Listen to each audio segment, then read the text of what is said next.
సంపూర్ణ కార్తీక మహాపురాణము 2వ రోజు పారాయణము. తృతీయాధ్యాయము.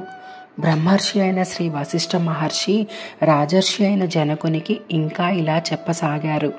రాజా, స్నాన దాన జప తపాలలో దేనిని గాని ఈ కార్తీక మాసంలో ఏ కొద్దిపాటిగా ఆచరించినప్పటికీ కూడా అది అక్షయమైన ఫలాన్నిస్తుంది. ఎవరైతే సుఖలాలసులై శరీర కష్టానికి జడిసి కార్తీక వ్రతాన్ని ఆచరించరో అటువంటి వాళ్ళు 100 జన్మలు కుక్కలుగా పుడతారు. పౌర్ణమ్యాం కార్తీకే మాసి స్నానాందీస్తు నాచరన్ కోటి జన్మసు చండాలయోనౌ సంజాయతే నృప క్రమాద్యోనౌ సమర్పన్నో భవతి బ్రహ్మరాక్షసః అత్రైవోదాహరంతి మమ ఇతిహాసం పురాతనం. భావం: కార్తీక పౌర్ణమి నాడు స్నాన దాన జప ఉపాసాలలో ఏదో ఒక్కటి కూడా ఆచరించని వాళ్ళు కోటి పర్యాయాలు చండాలపు యోనులలో జన్మించి తుదకు బ్రహ్మరాక్షసులుగా పరిణమిస్తారు. ఇందుకు ఉదాహరణగా ఒక గాథను చెప్తాను, వినుము. తత్వనిష్టోపాఖ్యానము. అతి పూర్వకాలంలో ఆంధ్రదేశంలో తత్వనిష్ఠుడనే బ్రాహ్మణుడు ఉండేవాడు. సకల శాస్త్ర పారంగతుడు, అసత్యములను పలుకరానివాడు, అన్ని భూతముల యందును దయాళువు, తీర్థాటన ప్రియుడు అయిన ఆ విప్రుడు ఒకానొక తీర్థయాత్ర సందర్భముగా ప్రయాణిస్తూ మార్గ మధ్యములో గోదావరి తీరాన గల ఒకానొక ఎత్తైన మర్రి చెట్టు మీద కారు నలుపు ఛాయ గలవాళ్ళు, ఎండిన డొక్కలు గలవాళ్ళు, ఎర్రని నేత్రములు గడ్డములు గలవాళ్ళు, గుచ్చబడిన ఇనుప తీగలకు మళ్ళీ పైకి నిక్కపడిచి ఉన్న తల వెంట్రుకలతో, వికృత వదనారవిందాలతో, కత్తులు కపాలులు ధరించి సర్వజీవ భయంకరులుగా ఉన్న 3 బ్రహ్మరాక్షసులను చూశాడు. ఆ రాక్షసుల వలన భయము చేత ఆ మర్రి చెట్టు 4 వైపులా కూడా 12 మైళ్ళ దూరంలో ఎక్కడ ప్రాణ సంచారణం అనేదే ఉండేది కాదు. అటువంటి భయంకర స్వరూపులైన ఆ రాక్షసులను అల్లంత దూరం నుంచే చూసిన తత్వనిష్ఠుడు అదిరిపడ్డాడు. దానితో బాటే ఆ రాక్షసులు కూడా తనను చూడటంతో మరింత భయపడిన వాడై శోకాల చిత్తముతో శ్రీహరిని స్మరించసాగాడు. తత్వనిష్ఠుడి శరణాగతి. త్రాహి దేవేశ లోకేశ త్రాహి నారాయణావ్య సమస్త భయ విద్వాంసిన్ త్రాహిమాం శరణాగతం వ్యాసం పశ్యామి దేవేశ తత్వోహం జగదీశ్వర. అంటే దేవతలకు లోకాలకు కూడా యజమానివైనవాడా నారాయణ, అవ్యయ నన్ను కాపాడు, అన్ని రకాల భయములను అంతము చేసేవాడా, నిన్నే శరణాగతి కోరుతున్నాను, నన్ను రక్షించు. ఓ జగదీశ్వర, నువ్వు తప్ప ఇంకొక దిక్కు ఎరగని వాడను, నన్ను కాపాడు, రక్షించు అని ఎలుగెత్తి స్మరించుచు రాక్షస భయముతో అక్కడి నుండి పారిపోసాగాడు.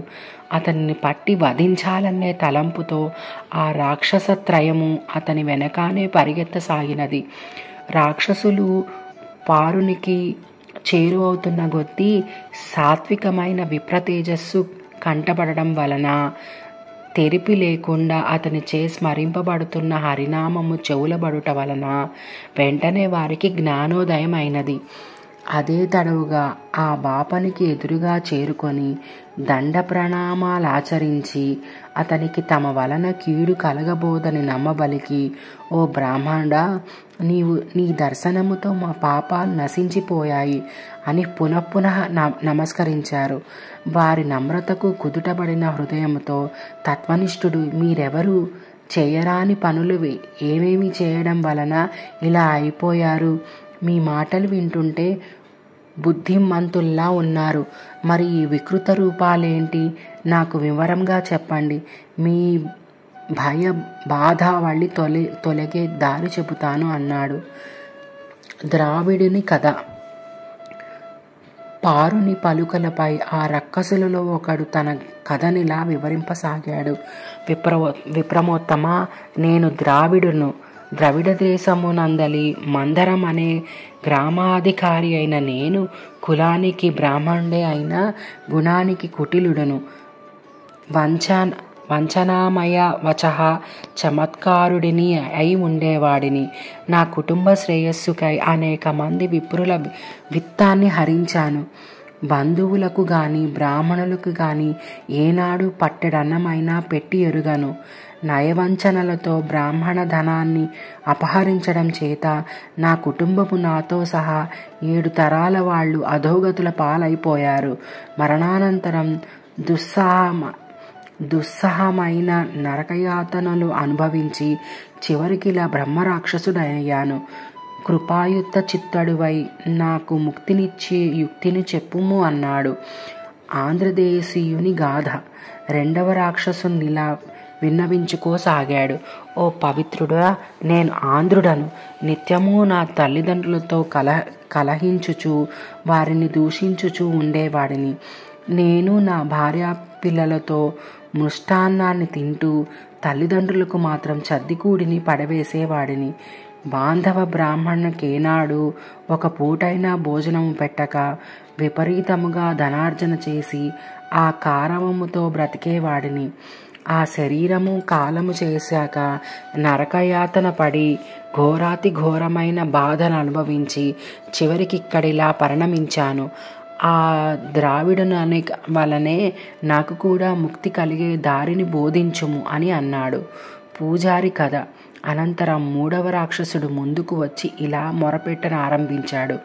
ఓ సదాచార సంపన్నుడా, నేను ఆంధ్రదేశపు బ్రాహ్మణుడిని. విష్ణువాలయంలో పూజారిగా ఉండేవాడిని. కామకుడును అహంభావిని కఠిన వచస్కుడిని అయిన నేను భక్తులు స్వామివారికి అర్పించే కైంకర్యాలన్నిటినీ నా వేశ్యలకు అందజేసి విష్ణు సేవలను సక్రమంగా చేయక గర్వముతో తిరిగేవాడిని. తుదకు గుడి దీపాలలో నూనెను కూడా హరించి వేశ్యలకు ధారపోసి వారితో సంభోగ సుఖములను అనుభవించుచు పాపపుణ్య విచక్షణ రహితుడనై ప్రవర్తించేవాడిని. ఆ నా దోషాలకు ప్రతిఫలంగా నరకమున చవిచూసి అనంతరము ఈ భూమిపై నానా విధ హీన యోనులలోనూ నానా నీచ జన్మలను ఎత్తి కడగట్టికి బెట్టెదైన బ్రహ్మరాక్షసునిగా పరిణమించాను. ఓ సదాయుడా, నన్ను మన్నించి మరలా జన్మించే అవసరము లేకుండా మోక్షాన్ని పొందే మార్గాన్ని ప్రవచించవయ్యా అని ప్రార్థించాడు. బ్రహ్మరాక్షసులు ఉత్తమగతి పొందుట. తమ తమ పూర్వ భవకృత మహాఘారాశికి ఎంతగానో పశ్చాత్తాపడుతున్న ఆ రాక్షసులకు అభయమిచ్చి, భయపడకండి, నాతో కలిసి కార్తీక స్నానానికి రండి, మీ సమస్త దోషాలు నశించిపోతాయి అని చెప్పి వారిని తన వెంట బయలుదేర చేశాడా బ్రాహ్మణుడు. అందరూ కలిసి కావేరీ నదికి చేరారు. అక్కడ తత్వనిష్ఠుడు బ్రహ్మరాక్షసుల నిమిత్తమై సంకల్పం చేసి తాను స్వయముగా ముందు స్నానము చేసి పిమ్మట రక్కసుల చేత కూడా స్నానము చేయించాడు. అనంతరము అముకానాం బ్రహ్మరాక్షసత్వ నివారణార్థం అస్యాం కావేర్యాం ప్రాతస్నానం మహం కరిష్యే అనే సంకల్పముతో అతడు వివిధానముగా స్నానము చేసి తత్ఫలాన్ని బ్రహ్మరాక్షసులకు దారపోయగా వారు విగత దోషులు దివ్యవేషులు అయి తక్షణమే వైకుంఠానికి ప్రయాణమయ్యారు.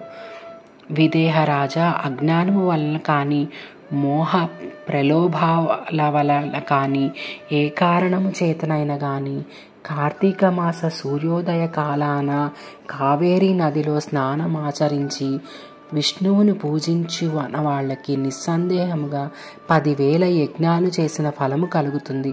అందువల్ల ఏదో ఒక ఉపాయము చేసైనా సరే కార్తీకంలో కావేరీ స్నానమును తప్పకుండా చేయాలి. కావేరీలో సాధ్యము కాకపోతే గోదావరిలోనైనా మరెక్కడైనా సరే ప్రాతస్నానం మాత్రం చేసి తీరాలి. అలా ఎవరైతే కార్తీక దామోదర ప్రీతిగా ప్రాతస్నానం చేయరో వాళ్ళు 10 జన్మలు చండాలపు యోనులలో పుట్టి అనంతరము ఊరపందులుగా జన్మిస్తారు సుమా. కాబట్టి ఎటువంటి మీమాంసతోటి నిమిత్తం లేకుండా స్త్రీలు కానీ పురుషులు కానీ కార్తీక మాసంలో తప్పనిసరిగా ప్రాతస్నానం ఆచరించాలి. చతుర్థాధ్యాయము. జనకుడు అడుగుతున్నాడు, హే బ్రహ్మర్షి, నువ్వింతవరకు కార్తీక మహత్యాన్ని అసాధారణ ధోరణిలో చెప్పావు.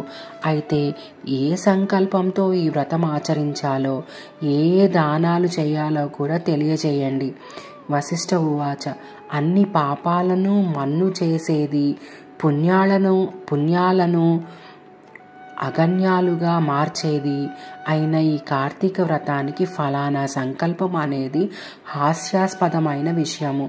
ఈ కార్తీక వ్రతం ఆచరించడం వలన నశించనంతటి పాపం అనేది ఇంకా ఈ ప్రపంచంలోనే పుట్టలేదు. అందువల్ల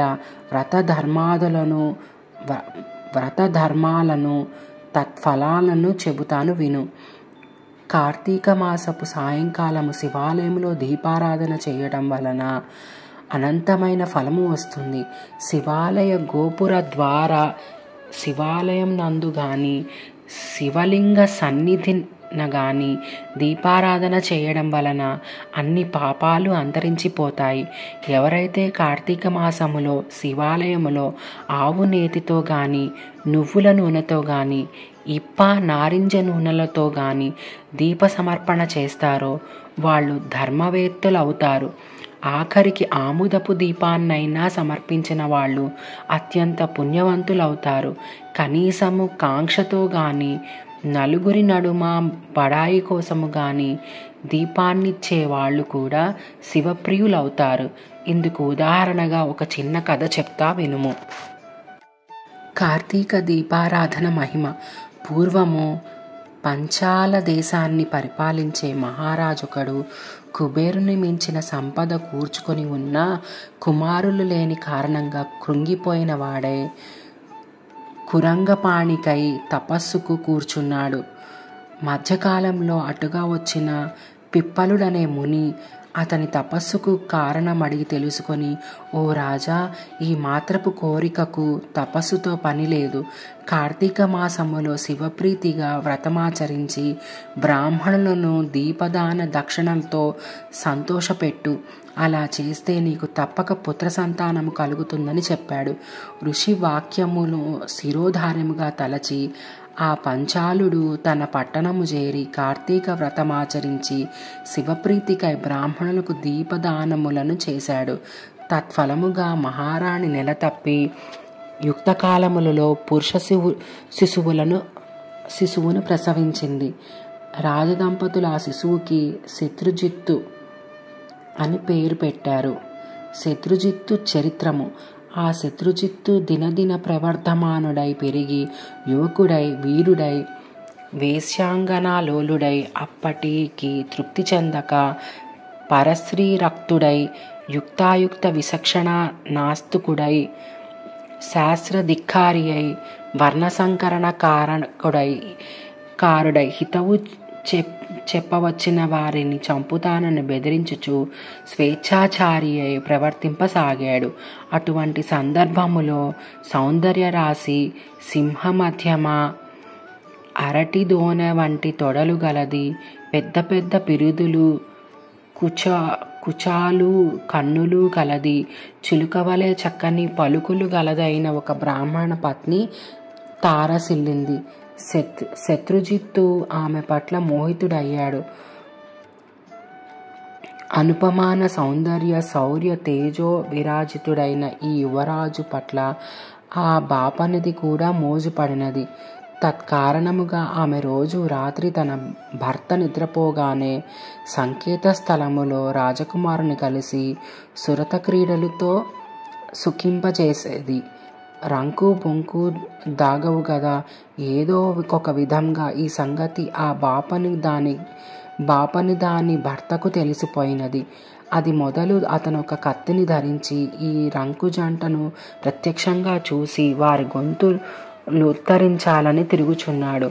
మహాకామకురాలైన జారిని గాని ఆ శత్రుజిత్తుని గాని ఈ సంగతి ఎరుగరు. రోజులు ఇలా గడుస్తూ ఉండగా ఒకానొక కార్తీక పౌర్ణమి సోమవారం నాడు రాత్రి ఆ కాముకులు తమ సురత క్రీడలకై ఒకానొక శిథిల శివాలయాన్ని సంకేత స్థానముగా ఎంచుకున్నారు.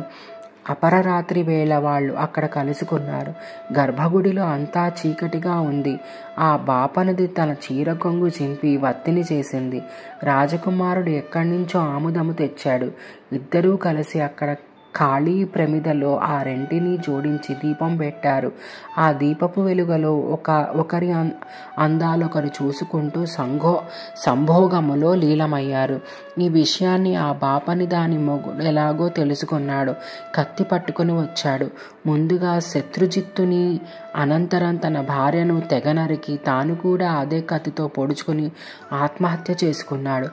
ఆ విధంగా వాళ్ళు ముగ్గురు ఆ రాత్రికి అక్కడికక్కడే విగత జీవులు కాగానే పాశహస్తులైన యమదూతలు, పవిత్రాత్మలైన శివదూతలు ఒకేసారి అక్కడకు చేరారు. శివదూతలు రాకుమారుడిని, రంకులాడిని తమ విమానంలో కైలాసమునకు తీసిపోసాగారు. యమదూతలు అమాయకపు బాపడును తమతో నరకము వైపు లాక్కొని పోసాగారు. అందుకు అచ్చరుపడిన పారుడు, ఓ శివదూతలారా, కాని పని చేసిన వారికి కైలాస భోగము, నా వంటి సదాచారుడికి నరక యోగమునా అని ప్రశ్నించగా, అందుకు ఆ శివదూతలు, వీరెంతటి పాపాత్ములైనా ఈరోజు కార్తీక పౌర్ణమి సోమవారం కాబట్టి శివాలయములో అందున శిథిలాలయంలో శివలింగమునకు ఎదురుగా దీపారాధన చేశారు గనక వారి పాపాలు నేరాలు నశించి పుణ్యాత్ములయ్యారు. ఏ కారణం చేతనైనా సరే కార్తీక మాసములో అందులా పౌర్ణమి నాడు, పైగా సోమవారం నాడు దేవాలయంలో దీపారాధన చేయటం వలన అత్యధిక పుణ్యాత్ములై వీళ్ళని పాపకర్మలుగా భావించి చంపిన కారణమున నువ్వు పుణ్యహీనుడివై పాపాత్ముడవైనావు. అందుకే నీకు నరకము, వీరికి కైలాసము అని చెప్పారు. బ్రాహ్మణుడికి శివపారీషదులకు జరిగిన ఈ సంభాషణలు విని శత్రుజిత్తు తాను కలగజేసుకొని, అయ్యలారా, దోషములకు మేమై ఉండగా మాకు కైవల్యం ఇచ్చి మమ్మల్ని చంపిన పుణ్యాత్ములను చేసిన ఆ అమాయకుడిని నరకానికి పంపడం భావ్యం కాదు. కార్తీక మాసము దొడ్డదైతే, అందున పౌర్ణమి గొప్పదైతే, సోమవారము మరీ ఘనమీయనది అయితే, దీపారాధన మరీ పుణ్యకరమైనది అయితే, మాతో బాటే కలిసి మరణించిన ఆ బాపనికి కూడా కైలాసమీయదగ తప్పదని వాదించడం జరిగినది.